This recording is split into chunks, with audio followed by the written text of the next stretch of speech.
Bonsoir à tous, bienvenue dans votre journal. À la une ce soir, la croisade des députés socialistes contre les salariés low cost. Aujourd'hui, ils débattaient d'une proposition de loi contre le dumping social, accusé de concurrence déloyale par les artisans, qui sont ces travailleurs détachés en Indre-et-Loire. Nous irons à Vouvray ce soir. Quand les distributeurs de pain automatique remplacent les boulangers à QC, un village de 610 habitants, tout le monde ou presque achète sa baguette au distributeur. Une solution intéressante pour les petites communes qui voient leurs commerçants déserter le village. Municipal Téléthon Val-de-Loire vous emmènera ce soir à Chinon, une commune de plus de 7000 habitants où la gauche part en ordre dispersé face à une droite qui est loin elle aussi d'avoir resserré les rangs, vous le verrez. Bonsoir à tous. La lutte contre les salariés low cost. Aujourd'hui, les députés socialistes débattaient d'une proposition de loi contre le dumping social. L'objectif est de durcir l'encadrement des travailleurs détachés, véritable cauchemar des artisans qui les accusent de concurrence déloyale. Qu'en est-il en Indre-et-Loire justement? En 2013, on dénombre 1757 salariés étrangers, 70%, vous le voyez, dans le secteur agricole, 30% dans le BTP. Exemple dans le monde viticole, à Vouvray ce soir, où une entreprise emploie 150 travailleurs saisonniers sur l'année, originaires de Bulgarie. Romain Delville. Depuis 2007, Guillaume Lavaux est le point d'ancrage d'une société de travail intérimaire basée en Bulgarie. Sa mission, manager des travailleurs saisonniers, surtout dans le monde viticole, pour des clients en Indre-et-Loire, en Loir-et-Cher et dans le Loiret. Ça fait déjà depuis 27 ans que je suis dans le secteur et bon, c'est vrai de tout temps ma clientèle me demandait souvent de leur trouver des ouvriers et c'est vrai qu'à un moment donné, quand en 2007 une agence s'est présentée pour proposer ses services, j'ai tout de suite pensé que ça pouvait être une opportunité pour satisfaire ces demandes ponctuelles à l'époque, voilà, pour la taille, pour ébourgeonner, pour éventuellement vendanger. Si le technico-commercial n'a pas le sentiment de priver des travailleurs français de travail, c'est que ses clients sont souvent venus à lui en dernier recours. Manque de main-d'œuvre sur place, manque d'engagement des travailleurs locaux. D'un autre côté, le salaire minimum en Bulgarie est de 150 € par mois. Un travail en France, même pénible, même payé au SMIC, peut apparaître comme un Eldorado. Et Guillaume Lavaux de les faire venir dans les meilleures conditions. Je pense qu'on est des bons clients des gîtes de France en Touraine et dans les départements limitrophes. On a dans des campings mobil-homes, bon, des grands mobil-homes où ils ne sont pas entassés. Ils sont 4 ou 5 dans des mobil-homes de 6 ou même parfois 8 places. Bon, on fait vraiment attention à ça parce qu'il faut que les gens soient bien dans leur logement pour être bien au boulot et surtout qu'ils reviennent l'année suivante ou pour l'émission suivante. Et pour ne pas être trop dépaysé, la salle des fêtes de Vernoux-sur-Brenne sera réservée le premier week-end de mars, histoire de célébrer la fête nationale bulgare pour ces travailleurs détachés en Touraine. Du nouveau dans le plan de reprise de Fagorbrandt, le site de Saint-Ouen devrait perdre 10 postes, celui de Saint-Jean-de-la-Ruelle dans le Loiret 11. C'est en tout cas ce qu'a annoncé la société algérienne Cevital, le repreneur du groupe électroménager dans son plan présenté au tribunal de commerce de Nanterre. Ce mercredi, un nouveau CCE devrait se réunir au siège de Rueil-Malmaison juste avant une réunion au ministère du redressement productif. Quand les distributeurs de pain automatique remplacent les boulangers à QC, un village de 610 habitants, tout le monde ou presque achète sa baguette au distributeur.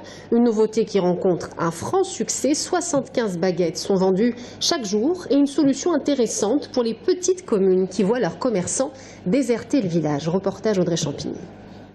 Plus besoin de faire des kilomètres pour acheter sa baguette. Grâce à ce distributeur, les habitants de QC ont du pain frais tous les jours.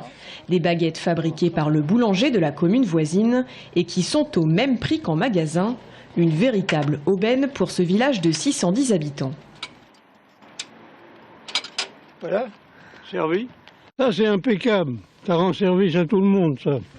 Alors ceux à qui ça plaît pas, ils sont pas du siècle. Hein. Coût de cette petite trouvaille, 295 € par mois à la location, entièrement prise en charge par le boulanger.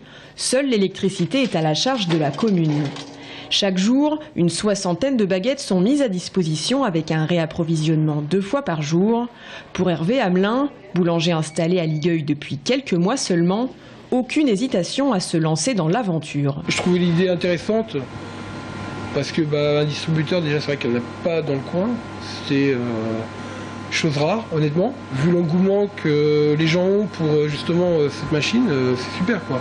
De son côté, la municipalité a tout tenté pour garder un commerce, en vain. Emballé par cette idée de distributeur de baguettes, le maire reconnaît tout de même qu'il manque un petit quelque chose. Ce qu'on peut reprocher, c'est qu'il n'y a plus de contact humain, quoi. C'est ça le problème. C'était quand même pas anodin d'aller chez le boulanger, chercher son pain, de discuter de la pluie et du beau temps avec la boulangère. Voilà, donc on perd quelque chose là. Maintenant, c'est l'évolution normale des choses, malheureusement. Installé depuis 2 semaines, le distributeur connaît déjà un grand succès. 75 baguettes sont vendues par jour. L'initiative pourrait bien faire des émules dans d'autres communes rurales de la région. Et les nouveaux modes de consommation, distribution de pain, on vient de le voir, mais également de produits de bricolage ou encore les supermarchés Drive, eh bien, c'est précisément le thème de l'émission Éco, etc. Le MAG, présenté vendredi soir, 22h45 par Stéphane Frachet sur TV Tour Val-de-Loire. Municipal à présent, TV Tour Val-de-Loire vous emmène à Chinon ce soir, une commune de plus de 7000 habitants où le maire sortant, le socialiste Jean-Pierre Duvergne, a créé la surprise en annonçant à 100 jours du premier tour qu'il ne se représenterait pas. C'est donc son adjointe, Céline Delagarde, la protégée d'Yves Dauge, ancien sénateur-maire qui conduira la liste. Une gauche, vous allez le voir, qui part en ordre dispersé face à une droite qui est loin, elle aussi, d'avoir resserré les rangs autour de Jean-Luc Dupont, tête de liste UMP. Florent Carrière. Une adjointe sortante, tête de liste du Rassemblement de la gauche, toujours à gauche un dissident à qui on a retiré il y a quelques mois ses délégations d'adjoints, le retour de l'ex-conseiller général du canton de Chinon et un médiatique candidat de la droite dont on dit qu'il serait en partie à l'origine de l'effacement du maire sortant. Voilà donc pour le casting de ces municipales à Chinon. Ça va ? Ça va. La forme ? Avec l'énergie et puis la volonté pour bouger les choses. Optimisme revendiqué pour Jean-Luc Dupont, le candidat de la droite et du centre. C'est sur lui qu'a misé l'UMP pour remporter Chinon. L'homme est pourtant l'actuel maire sortant de l'île Bouchard, mais ne lui parlez pas de parachutage.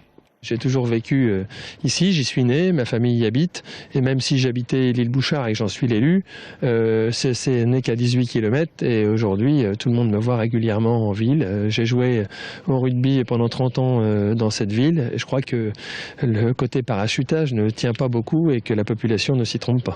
Chinon en 2014, c'est également le retour de l'ex-conseiller général du canton de 2001 à 2008, l'UDI, Pierre Hervoil, à la tête d'une liste apolitique. Un candidat qui est pourtant parti en 2008 sur le territoire voisin, le Véron. Il est d'ailleurs adjoint sortant de la petite commune de Savigny-en-Véron. Si vous voulez, j'ai fait un petit peu comme les compagnons le Tour de France. Là, c'est le Tour du canton. On va travailler dans une structure intercommunale, c'est obligatoire, puisque ça aura pratiquement toutes les compétences. Donc je dis c'est plutôt un atout. Dans cette élection, la droite et le centre avancent quelque peu divisés, mais rien à voir avec ce qui se passe à gauche. Des divisions internes dans l'équipe municipale et qui pourraient faire basculer Chinon. Le symbole de cette gauche désunie, c'est lui, Bernard Sicot, un ancien adjoint en guerre contre Jean-Pierre Duvergne, le maire sortant, et par la force des choses contre sa dauphine Céline Delagarde. C'est une personne que je connais très bien, j'ai travaillé 12 ans avec elle, donc je connais son fonctionnement, ses méthodes et ses capacités aussi, donc il était évident qu'elle aura exactement les mêmes méthodes, avec sans doute les compétences en moins par rapport à M. Duvergne, qui incontestablement a des compétences. Bernard Sicot sera certainement dans cette campagne le plus grand opposant de Céline Delagarde, une adjointe à qui on a passé le flambeau au mois de novembre, reprendre la tête de liste du maire sortant. Ce dernier reste néanmoins présent, ce qui fait dire à certains que Jean-Pierre Duvergne est candidat de l'ombre. Non, je ne suis pas la candidate de Jean-Pierre Duvergne, je suis la candidate. Et Céline Delagarde de proposer une nouvelle gouvernance comme pour mieux se démarquer d'un maire jugé autoritaire. C'est une nouvelle méthode, c'est la mienne. Je suis quelqu'un d'assez proche des gens, j'aime le contact et j'aime en tout cas la collégialité. Donc je veux que les gens se sentent impliqués dans nos décisions et je souhaite aussi que les élus travaillent en collégialité. Les enjeux de ces municipales à Chinon, le développement économique pour contrer la baisse du nombre d'habitants et soutenir le commerce local. Un projet cristallise également les débats, celui de la construction de 44 logements sur le site de la Brèche. Céline Delagarde soutient le programme, tous les autres candidats s'y opposent. Et à part ces mêlées, Jacky Soulis repart pour un 3e mandat au municipal avec une équipe renouvelée.